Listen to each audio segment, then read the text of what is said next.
Welcome back to the channel. Today we're counting down the 7 motorcycles dealers are trying to dump as soon as possible. Number 7. Harley-Davidson Dyna Switchback. This was supposed to be the Harley that did it all. A cruiser for the city, a tourer for the highway, a bike that could switch identities in seconds. Instead, dealers can't get rid of them fast enough. Meet the Harley-Davidson Dyna Switchback, a bike designed to blend touring comfort with cruiser simplicity. Harley built it to be the ultimate 2-in-1 motorcycle, a machine that could go from lightweight city cruiser to highway-ready bagger with just a few quick adjustments. It should have been a hit. Instead, it's gathering dust in showrooms. At its core, the Dyna Switchback had all the right ingredients. A 1,690 cubic centimeters twin-cam 103 engine pushing 102 pound-feet of torque. A relatively light frame compared to full touring models, making it easier to handle. And detachable hard saddlebags and a quick-release windshield, allowing riders to strip it down for short trips or gear it up for the long haul. It was meant to be Harley's answer to versatility. But here's the problem. Nobody was asking for it. The Switchback's biggest issue wasn't its specs, it was its identity. Harley riders looking for a lightweight cruiser already had the Street Bob or Lowrider. Those wanting a full touring machine, they were buying Road Kings or Street Glides. The Switchback tried to do both, but in the process, it never truly excelled at either. And then there was the ride quality.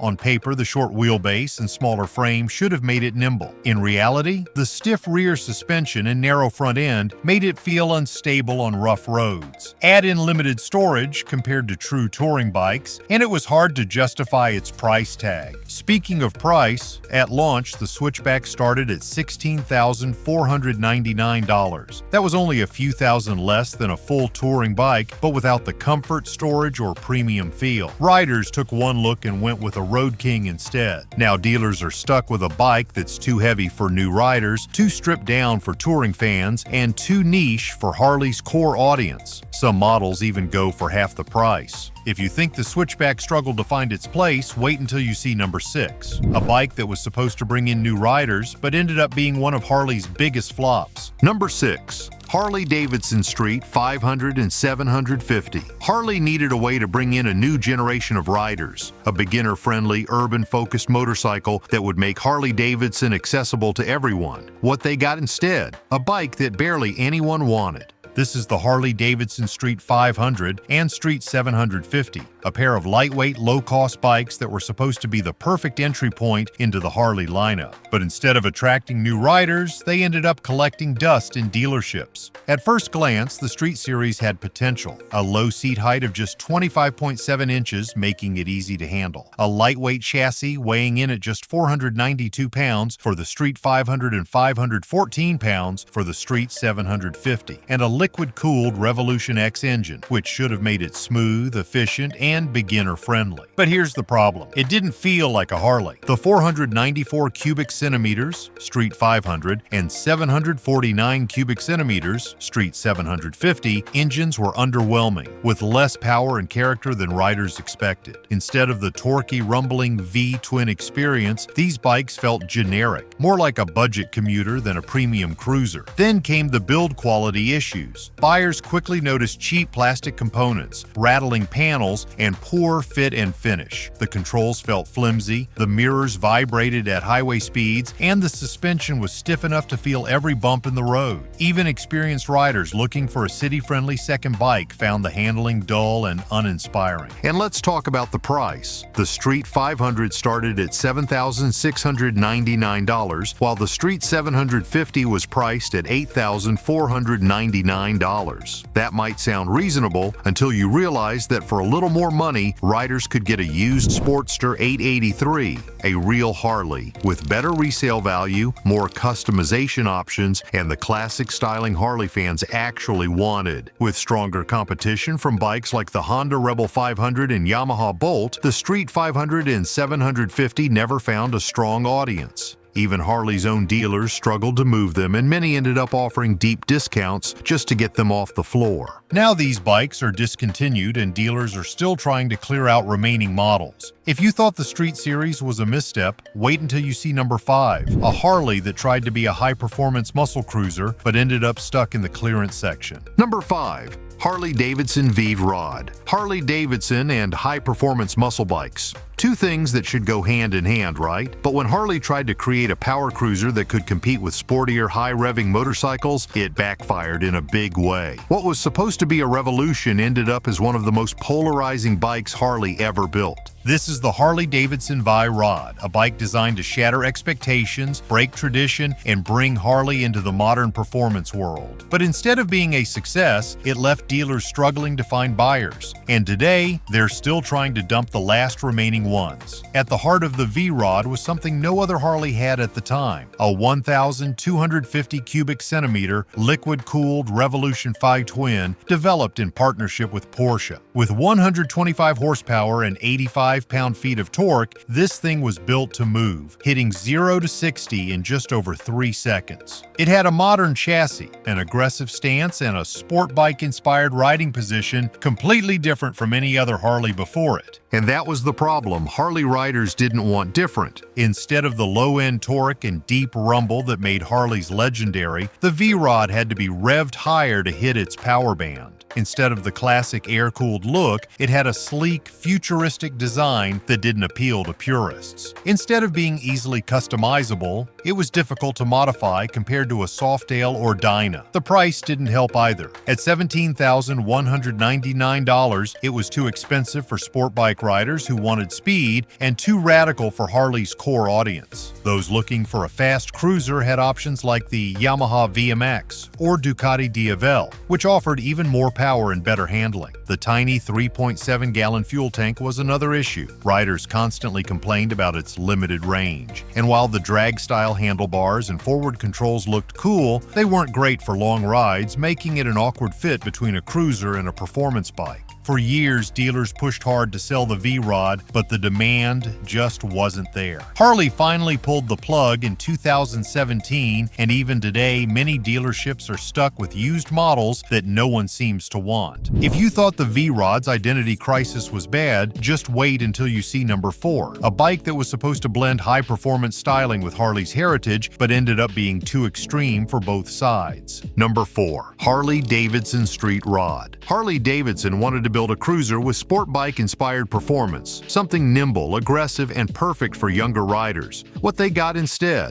A bike that was too uncomfortable for Harley fans and too sluggish for sport bike lovers. Dealers have been struggling to sell them ever since. This is the Harley-Davidson Street Rod, a bike that took the underwhelming Street 750, gave it a performance boost, and tried to appeal to a whole new market. But instead of finding its audience, it got lost between two worlds. Not quite a sport bike, not quite a cruiser, and not quite a success. On paper, the Street Rod looked promising. It kept the liquid-cooled 749 cubic centimeters Revolution X engine from the Street 750, but Harley bumped up the power, increasing it from 53 to 64 horsepower. It had better suspension, sharper handling, and a more aggressive riding position. The dual-disc front brakes and upgraded forks made it feel more refined, and for a bike that weighed just 517 pounds, it should have been a solid alternative to the Sportster. But here's where it went wrong. The riding position was awkward. Harley raised the seat to 29.8 inches, positioned the foot pegs high and back, and forced riders into a strange, cramped posture. Tall riders found it uncomfortable, while shorter riders had trouble reaching the controls comfortably. The bike's styling wasn't classic Harley, but it also wasn't modern enough to compete with sportier alternatives like the Yamaha MT-07 or Honda CB650R. And then there was the price. At $8,999, it sat in a weird price bracket. Too expensive for beginners, but not compelling enough for experienced riders. For a little more money, buyers could get a Sportster Iron 883, which had better resale value, stronger aftermarket support, and a more recognizable Harley aesthetic. Another major issue? Weight and handling. While it had better suspension and a tighter frame than the Street 750, it still felt too heavy for a sporty bike and too stiff for a cruiser. The engine revved higher than traditional Harleys, but it still wasn't enough to keep up with true performance-oriented motorcycles. By the time riders considered their options, most of them skipped the Street Rod entirely. Harley discontinued it in 2020, and now dealers are still trying to move the last remaining models, often at heavy discounts. If you thought the Street Rod's identity crisis was bad, wait until you see number 3. a Harley that was supposed to be a high-performance cruiser but ended up being one of the biggest miscalculations in recent history. Number 3. Harley-Davidson FXDR 114. Harley-Davidson doesn't make sport bikes, but when they tried to build a high-performance drag-inspired power cruiser, they went all in. The result? A bike that looked aggressive, had a monster engine, but completely missed the mark with Harley's core audience. Today, dealers can't get them off the floor. This is the Harley-Davidson FXDR 114, a motorcycle that was supposed to bring a new level of performance to the cruiser world. It packed a Milwaukee 8 114 engine, producing 119 pound-feet of torque and hitting 0 to 60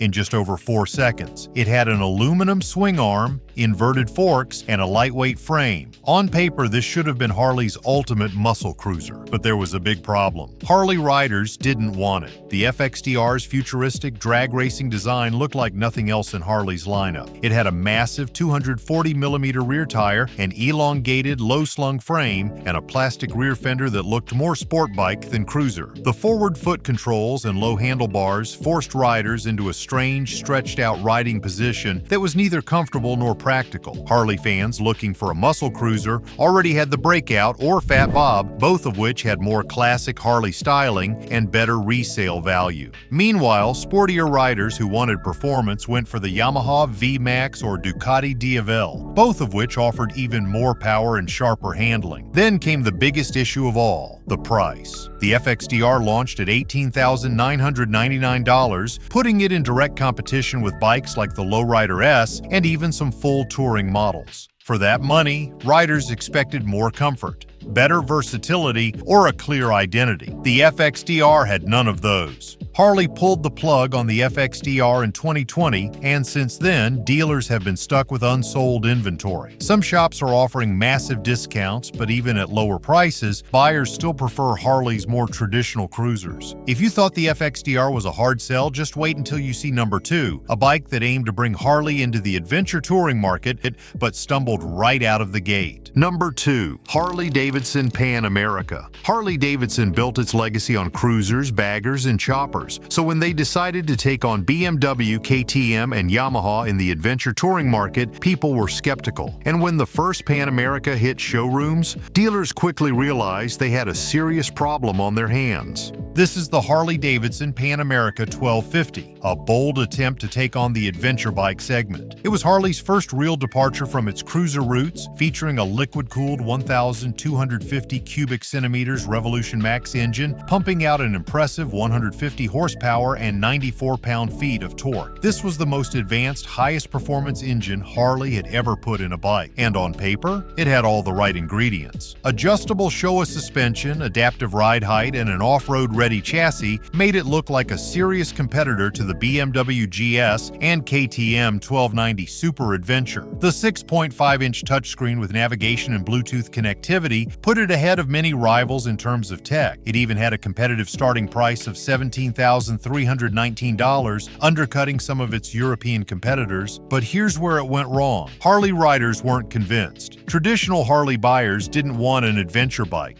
and adventure riders didn't trust Harley. When it hit showrooms, the Pan America had major early issues. Software glitches plagued the bike's electronics. Many riders reported screen freezes, sensor failures, and random power cuts. The adaptive ride height system was inconsistent, with some riders complaining that it felt jerky or unpredictable. The weight distribution made it feel top-heavy, making slow-speed handling difficult, especially for shorter riders. And then there was the brand perception problem. Harley was trying to sell an adventure bike to a market that didn't take them seriously. Riders who wanted an off-road capable machine already trusted brands like BMW and KTM. The result? Dealers were stuck with unsold inventory, and some even began offering steep discounts just to move them. Harley is still pushing the Pan America as a viable adventure bike, but for many dealerships, it's been a tough sell from day one. If you thought Harley struggled to sell an adventure bike, wait until you see number 1, a motorcycle that was meant to be the perfect blend of cruiser and tourer, but instead,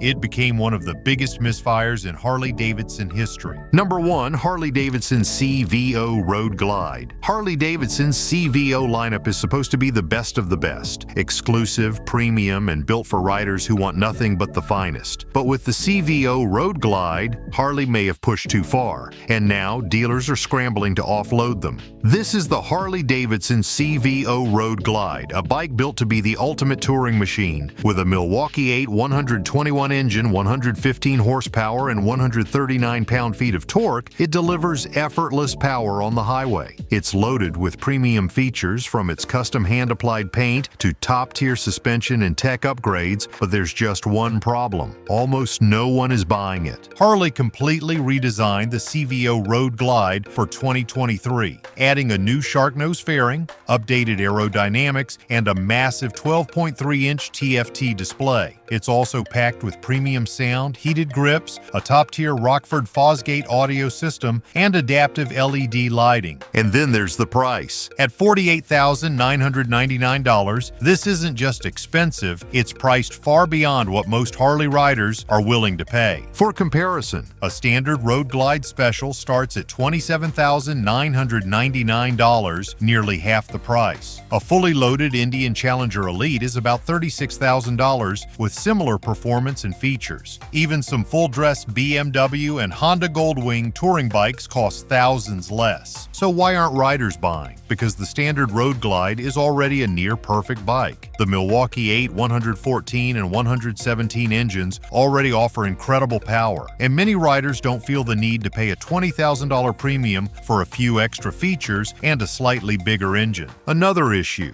depreciation. Unlike classic Harleys that hold value well, the CVO lineup takes a huge hit the second you ride it off the lot. In just 1 or 2 years, a CVO Road Glide can lose $10,000 to $15,000 in resale value. That's a deal breaker for many buyers. Even Harley's most loyal customers are hesitant. Many riders who want a high-end touring bike would rather buy a standard Road Glide and customize it for far less money. Dealers know this, and that's why CVO models are sitting in showrooms longer than ever. Some are even offering discounts just to move them, something unheard of for Harley's so-called exclusive lineup. Which one surprised you the most? Let us know in the comments. And before you go, check out our other videos. We've covered Harley's biggest flops, the best motorcycles to buy in 2025, and the hidden gems that are actually worth your money. You won't want to miss them. Make sure to like, subscribe, and hit that notification bell so you never miss an update. Thanks for watching, ride safe, and we'll see you in the next one.